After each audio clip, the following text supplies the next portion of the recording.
Today we're gonna go ahead and get started on this with my little helper wherever she's going. This is from the Ground Up RC. My name is Aaron. Hope you're having a great day.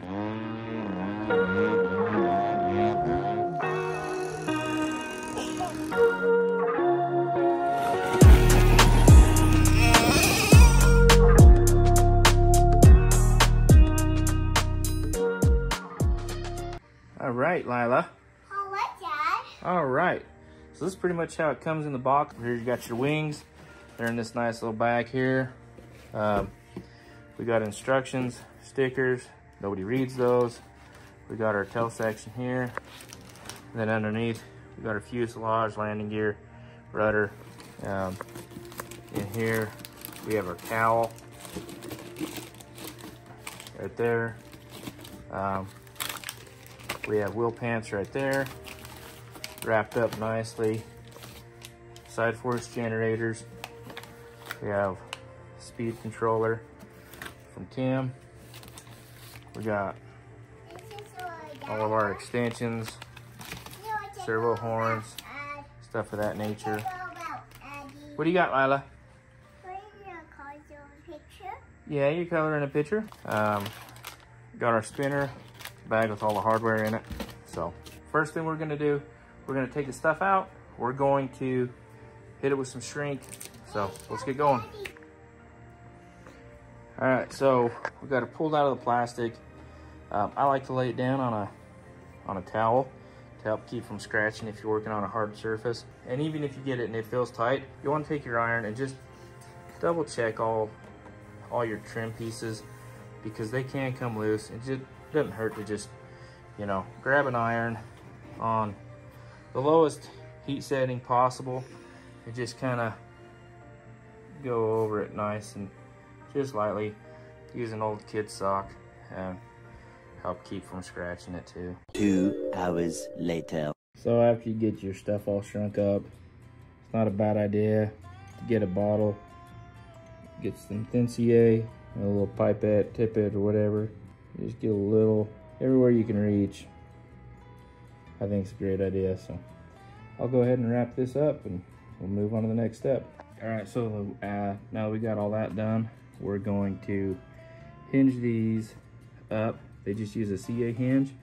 The way I always learn to do it, you'll take that about the halfway point, you'll put a mark, then you stick a pin in there just kind of about the middle point.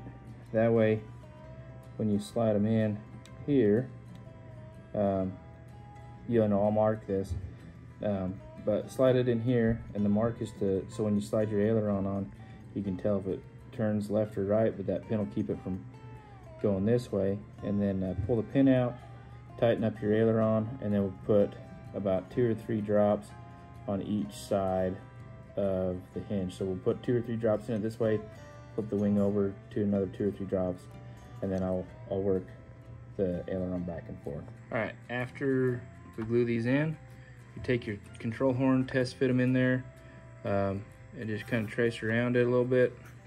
I don't worry about the Sharpie because I like to wipe up my stuff with denatured alcohol. And then we'll cut the covering off just inside the line, about right there. And then we'll pull that off, and leaving it in a little bit like that when we epoxy it in helps epoxy in the covering, hold the covering down right around that horn. Should look like that. And then just test fit it again, slide that in solid. So good to go. Later. All right, so putting the wheel on the landing gear, it inserts kind of like this. If you can see, there's nothing between the nut on the axle and the wheel, and then just a collar right there. When I put it on, I want that set screw to be down just in case I feel like I need to tighten it up or whatever. But yeah, you can see it centers it up. So we'll slide it in here, and it just sits in that slot, and then we'll put this washer on and that nut, just like that. So in order to make that easier, I ended up loosening up that wheel collar so I could slide the wheel away and grab onto that, grab onto the hex of the axle with those needle nose pliers. Our landing gear finished up. The way the pant recesses for that leg to fit in doesn't really let you put them together backwards, but you can kind of see where it's flat right there. Kind of angles forward, so might be able to see a little better that way, whereas if it was the other way, they'd be leaning backwards. So anyhow, so now we'll go ahead, we'll screw those on. Make sure you use Loctite, fresh bottles best, with these 4 screws and 4 washers to match. So right, so those are all bolted down nice and tight. So we'll go ahead, we'll glue this in. I'm not going to glue it to the fuselage because they made it so you can take these off if you need to. So I'm going to glue it to the landing gear just like that. You can use manual says goop, silicone, whatever. I'm just going to use some medium CA because that's what I got handy. So all right, so that's pretty much how you install your tail wheel. You want it to pivot right over your hinge line. When you first put these in, do not tighten them up super tight. That just gets our hole started.